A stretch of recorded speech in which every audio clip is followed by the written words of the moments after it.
श्री माल्या देश से बाहर थे। शराब कारोबारी विजय माल्या जो खुद को 9,000 करोड़ के लोन डिफॉल्ट घोटाले में फंसा हुआ पाते हैं। फिग्यूरिंग आउट में आपका स्वागत है सर। आप ये सब 9 साल बाद क्यों कर रहे हैं? भारत में जनमत बहुत जल्दी बन जाता है और मीडिया से प्रभावित होता है। लोगों को पैसा लुट के भाग गया। कौन सा पैसा? काला पैसा। नमस्ते, मैं विजय माल्या हूँ। तो ये सिर्फ बड़ा नहीं है, ये विशाल है और इसके आसपास कोई और चीज नहीं है। किंगफिशर अपनी ही एक अलग श्रेणी है। विजय माल्या केस। आप देश की सबसे बड़ी एयरलाइन थे। किंगफिशर एयरलाइंस में आपका स्वागत है। भारत की बड़ी एयरलाइन दुनिया की सबसे बेहतरीन एयरलाइनों में शामिल थी। गलत क्या हुआ?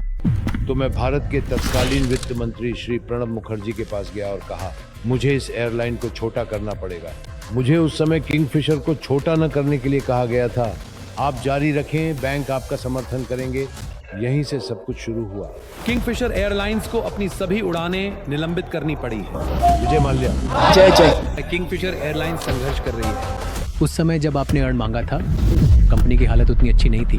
कृपया यह कभी न भूलें कि मैंने अपनी व्यक्तिगत गारंटी दी थी।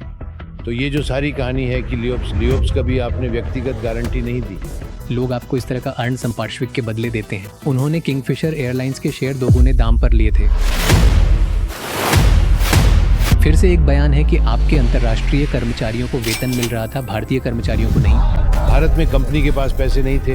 यूबी के 260 करोड़ रुपए बैंक में थे जो सरकार के नियंत्रण में थे का आर्तुलाद कोर्ट ने मना कर दिया।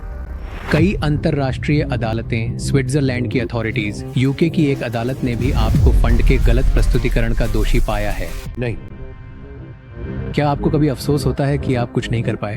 मैंने किंगफिशर एयरलाइंस की इस विफलता के लिए सभी से सार्वजनिक रूप से माफी मांगी थी। लियो लोगों को सबसे ज्यादा गुस्सा इस बात पर आया कि आपकी निजी जिंदगी में आप मजे कर रहे थे। आपने शानदार जन्मदिन की पार्टी दी,